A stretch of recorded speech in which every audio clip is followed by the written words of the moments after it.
Hi friends, எல்லாருக்கும் வணக்கம். இந்த வீடியோவில் ஒரு முக்கியமான இன்ஃபர்மேஷன் பார்க்க போகிறேங்க. நீங்கள் ப்ரெக்னன்சிக்கு ட்ரை பண்ணிட்டு இருக்கீங்க அப்படின்றப்போ நான் ரீசெண்டாக நிறைய வீடியோஸ் அப்லோட் பண்ணியிருக்காங்க. அது எல்லாமே நிறைய பேர் ஃபாலோ பண்ணி ப்ரெக்னென்ட்டான ரொம்ப சிம்பிளான டிப்ஸ் தான். நிறைய பேர் என்ன பண்ணுவோம் அப்படின்றப்போ நிறைய டேப்லெட் எடுத்துப்போம், நிறைய ட்ரீட்மெண்ட் எடுத்துப்போம். ஆனால் நேச்சுரலான முறையிலேயே நம்ம உடம்பு சரி பண்ணக்கூடிய பொருள் நிறைய இருக்குதுங்க. அப்போது டேப்லெட் போகிறதுக்கு இதுக்கு என்ன டிஃப்ரென்ஸ்னால், அது டக்குன்னு டேப்லெட் போட்டால் டக்குன்னு சரியாகும் ஓரளவுக்கு.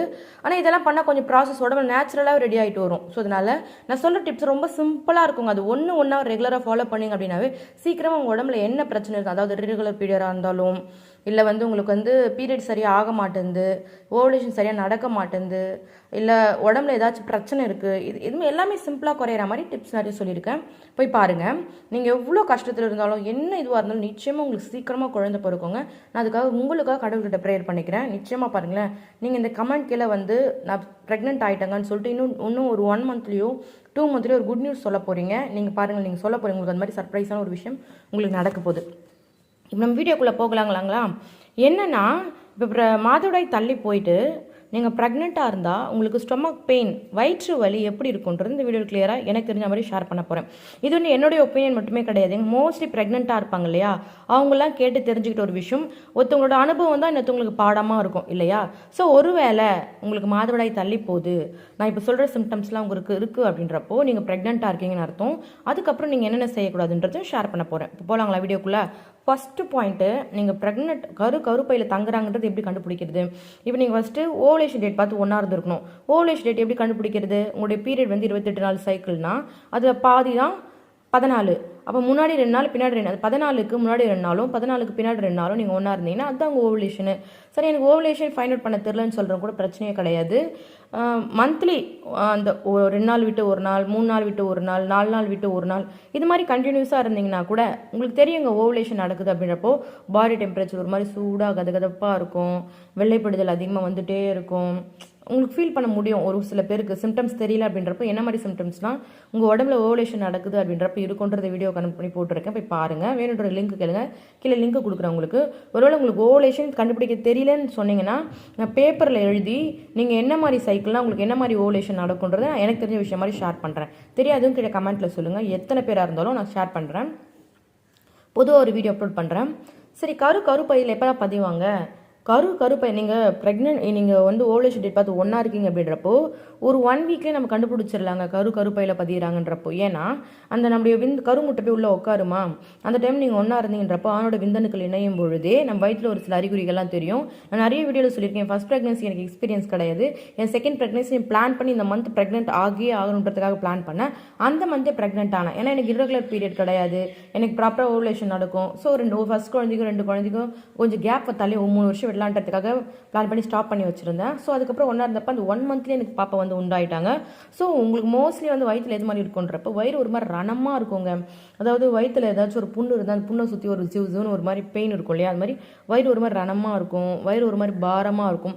பாப்பா இருந்தால் பாரமாக இருக்குமே, அந்த பாரமாக இருக்காது, ஒரு மாதிரி அப்நார்மலாக இருக்கும், ஒரு மாதிரி பெயினாகவும் இருக்கும். ரொம்ப பெயினாக இருக்காது. மாதவிடாய் வரப்போ ஒரு பெயின் இருக்கும் இல்லையா, அந்த பெயின் இருக்காது. பட் நார்மலாக ஒரு சின்ன பெயின் வந்து வயிற்றுக்குள்ளே இருந்துகிட்டே இருக்கும்.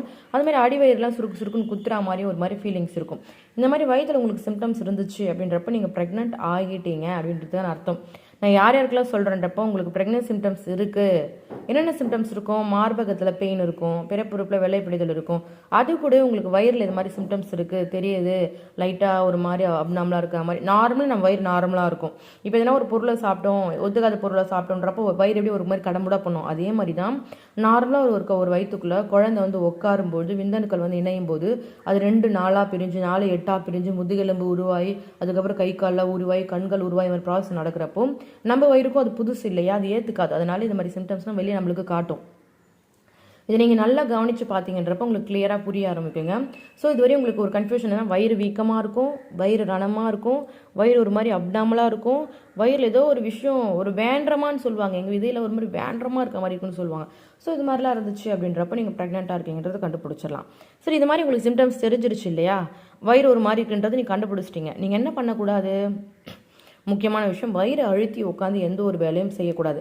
இப்போ நார்மலாகவே எனக்கு சீக்கிரமாக ப்ரெக்னென்ட் ஆகிடுன்ற பிரச்சனை இல்லை. உங்களுக்கு ப்ரெக்னன்சி தள்ளி போகுது, இரெகுலர் பீரியடாக இருக்குது, ஏதோ ஒரு காரணத்தால் ப்ரெக்னன்சி தள்ளி போகுதுன்றப்போ அப்போ நம்ம இது மாதிரி சின்ன சின்ன தவறுகளால் கூட ப்ரெக்னன்சி டிலே ஆகலாம். ஸோ அதனால் உங்களுக்கு ஓவலேஷன் டேட் பார்த்து ஒன்றாந்துருக்கீங்க, உங்களுக்கு வயிறு இது மாதிரி சிம்டம்ஸ் இருக்குன்றப்போ வயிறு அழுத்துற மாதிரியோ முக்குற மாதிரியோ இந்த மாதிரி விஷயங்கள்லாம் செய்யக்கூடாது. அதாவது முக்கிய டாய்லெட் போகிறது, அதாவது நிறைய துணியை குனிஞ்சு குனிஞ்சு பட்டு பட்டு பட்டுன்னு துவைக்கிறது, டப்பு டப்பு டப்புன்னு ஸ்டெப்பில் ஏறதெல்லாம் வேண்டாம். வயிறு ஒரு மாதிரி வீக்கமாக இருக்க மாதிரி தெரிஞ்சிருச்சு, ஒரு மாதிரி அப்டாமலாம் எனக்கு தெரியுதுங்க, எனக்கு கிளியராக புரியுதுன்ற மாதிரி சிம்டம்ஸ் உங்களுக்கு தெரிஞ்சாவே மோஸ்ட்லி நீங்கள் ரொம்ப மென்மையாக எல்லாத்தையும் செய்யலாம், எல்லா வேலையும் செய்யலாம்.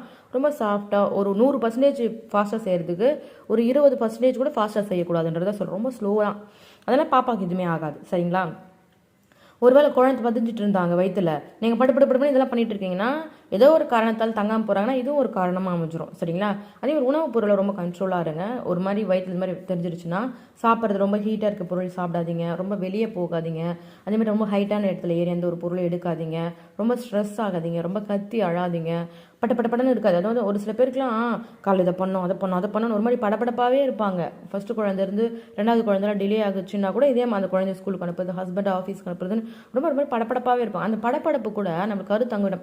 இப்போ நம்ம படப்படப்பாக இருக்கும், நம்ம உடம்பு எப்படி இருக்கும், ஹார்ட் பக்னு வச்சுக்கும், ஒரு மாதிரி ஆக்டிவாக இருப்போம், ஒரு மாதிரி பதட்டமாக இருப்போம். அப்போ நம்மளுக்கு ஹார்மோன் என்ன ஆகும், நார்மலாக இருக்கிறப்போ அது சீராக போயிட்டே இருக்கும். நம்ம இந்த மாதிரி படப்படப்பாக இருந்தோன்றப்போ அதுவும் அப்நார்மல் ஆகுது இல்லைங்களா? இது எல்லாமே இப்போது எல்லாருக்கும் ஒரு விஷயம் ஈஸியாக நடக்கும், நம்மளுக்கு அந்த விஷயம் கஷ்டமாக நடக்கிறப்ப நமக்கு கஷ்டமாக தான் இருக்கும். எல்லாருக்கும் கல்யாணம் ஆனவொடனே குழந்தை உண்டாயிருது, எனக்கு இத்தனை வருஷம் ஆகுது, எனக்கு கண்டிப்பாக கஷ்டமாக தான் இருக்கும், இல்லைன்னு கிடையாது. ஒரு சில பேருக்கு நல்ல கணவர் அமைஞ்சிருக்க மாட்டார். உங்களுக்கு என்ன பிரச்சனை உங்களை சுற்றி பாருங்களேன், எல்லாமே கூட ஒரு சில பேருக்கு பிரச்சனையாக இருக்கும்.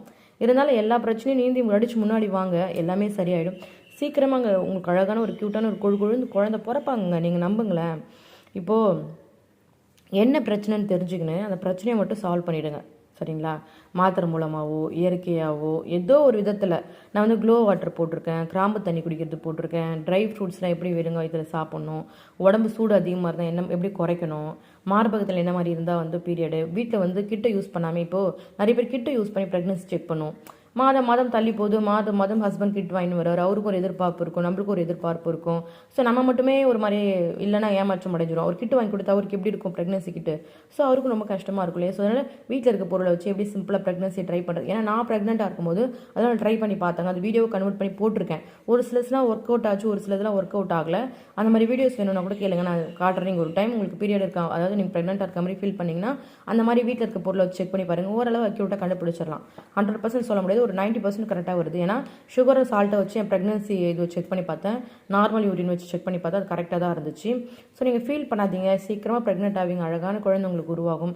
இங்கே வீடியோ பார்க்குற எல்லாருமே இப்போ நீங்கள் எவ்வளோ கஷ்டமாக இருந்தாலும் எவ்வளோ துன்பமாக இருந்தாலும் அது எல்லாமே உங்களை விட்டு சீக்கிரமாக தீர்ந்துட போகுது. நீங்கள் எதை நினச்சி ஏங்குறீங்களோ, எதை நீங்கள் வேணும்னு கேட்குறீங்களோ அது எல்லாமே சீக்கிரமாக உங்களுக்கு கிடைக்க போகுது. அது ரொம்ப கீட்டாக இவ்வளோ நேரம் அது ஒரு உங்களுக்கும் உங்கள் வீட்டுக்கும் ரொம்ப தூரத்தில் இருந்தது. இப்போ நீங்கள் கேட்குற விஷயம் உங்கள் வீட்டுக்கும் கேட் வரையும் வந்துடுச்சு, அப்புறம் உங்கள் வாசல் வரையும் வரப்போகுது, உள்ள நிலைவாசல் வரையும் வரப்போகுது, அதுக்கப்புறம் உங்கள் வீட்டுக்குள்ளே வரப்போகுது. அவ்வளோதான், கொஞ்சம் டிலே ஆகுது, அவ்வளோதான், ஃபீல்லாம் பண்ணாதீங்க. Okay friends, thank you so much, bye bye.